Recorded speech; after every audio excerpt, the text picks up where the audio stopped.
E aí galera, beleza? Bom, mais uma questão aí do vestibular de inverno de 2019.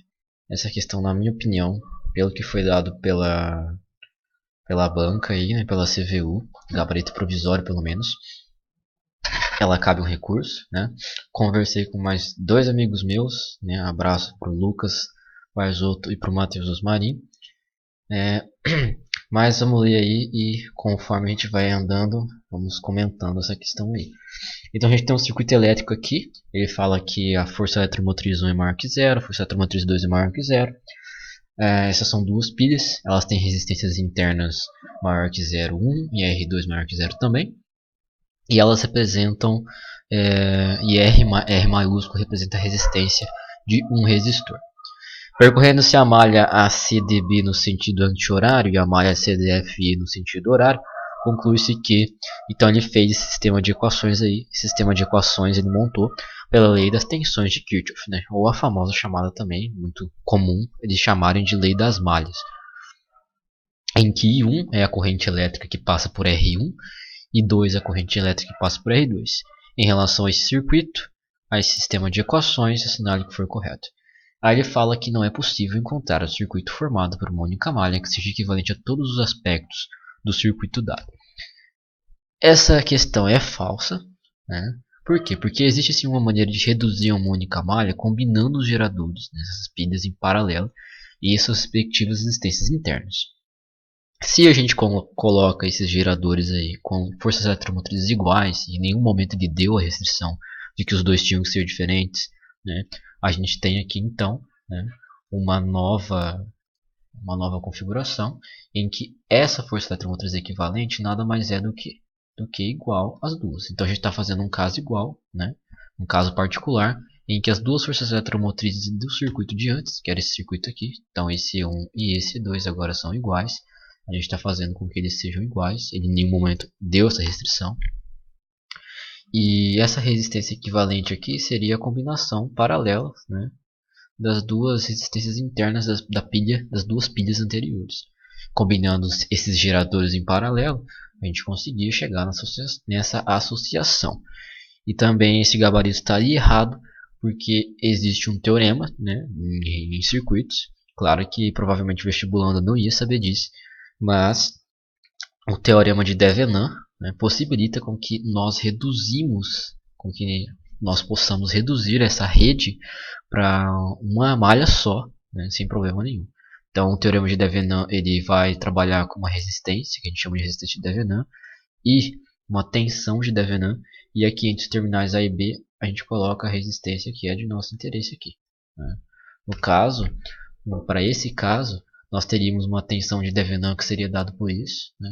Não vou mostrar como faz isso aqui porque não é nem interessante nem vantajoso, mas é só para dizer que realmente era possível, né, você ter um circuito de uma malha só que representa todos os parâmetros do circuito, né. E também a resistência de Thevenin nesse caso seria dada por o paralelo das resistências internas, né. Então a gente tem aqui, né, esse caso, nós temos a nossa tensão de Thevenin, né, a nossa resistência aqui de Thevenin, esses blocos aqui são equivalentes à resistência, e nós colocaríamos aqui entre esses dois nós, né, a resistência que seria a nossa resistência lá do circuito original. Então nós conseguimos sim reduzir, né, a um circuito só de uma malha no caso, e não que nem ele falou que diz que é impossível, né, não é impossível, e ele dá a questão 01 como certa aí no gabarito provisório, mas acredito que esteja sim errada essa questão e não correta como ele vem dizendo. A2 ele fala que os pontos C e D caracterizam os nós desse circuito, que somente os pontos.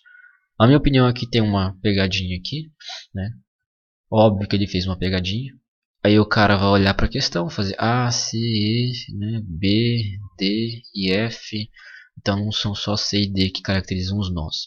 Se nós não considerássemos esses nós internos aqui, realmente C e D seriam os únicos nós, né?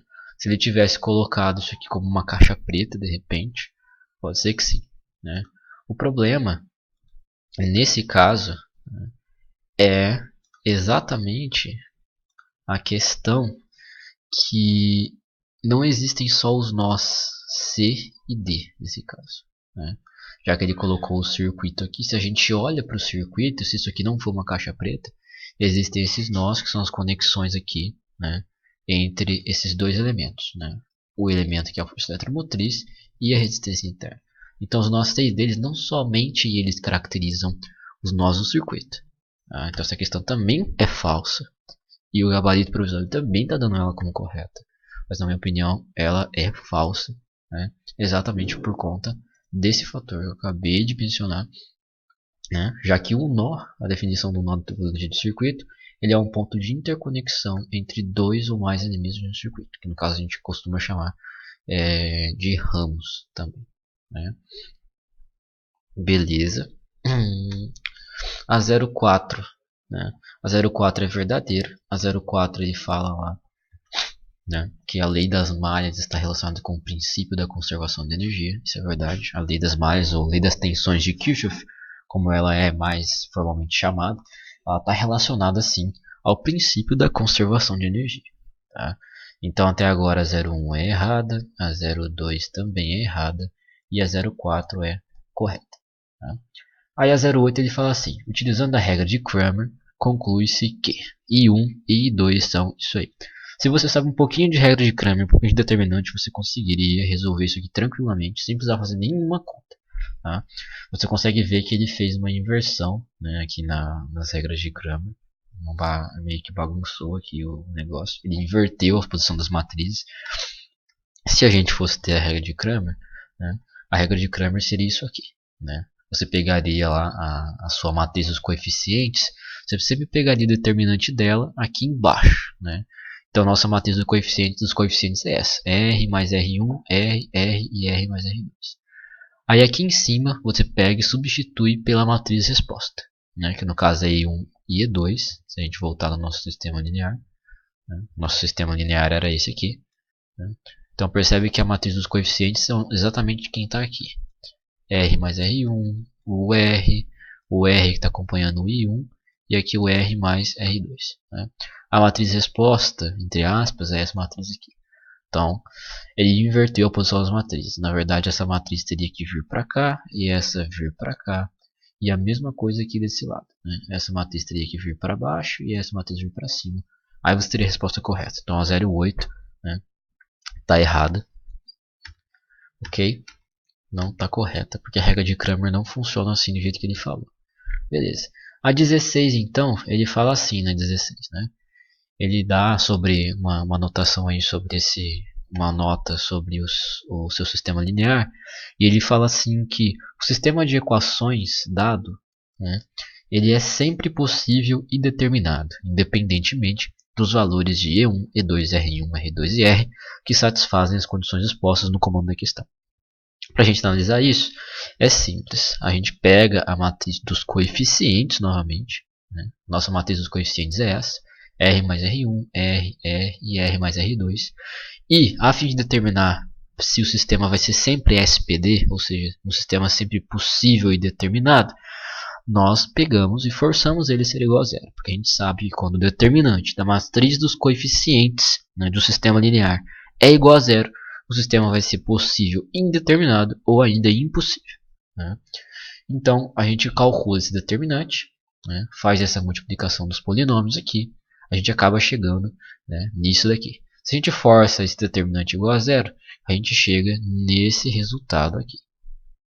Certo? Bom, chegando nesse resultado, fica claro que se R2, R1 e R são maiores que zero, não existe forma disso aqui dar zero. Né? A única forma de que isso aqui fosse zero é se o nosso R aqui fosse zero e se R2 ou R1 fossem zero. Né? Se isso aqui nada é zero, né, não tem como de jeito nenhum esse determinante ser zero. Então, esse sistema vai ser sempre possível e determinado. Ou seja, ele sempre vai ter uma solução, né, uma solução que vai ser única, dados esses parâmetros aí que ele deu nesse exercício. Beleza? Então, voltando lá para a nossa questão, nós temos então que a 16 também é uma questão correta, uma alternativa correta. né? A banca dá a 4 e a 16 como correta, a 01 e a 02 também, porém a 01 e a 02 tem umas observações aí que devem ser feitas quanto isso aí, né? Não sei se foi olhado uma definição diferente do que realmente é, o que foi considerado, mas se nós fomos considerados, se fomos considerar exatamente o que ele deu aqui na questão, nós teríamos que considerar isso aí, né? E não da forma com que foi dado pelo gabarito aí provisório, beleza? Bom, por hoje é isso aí, valeu pessoal.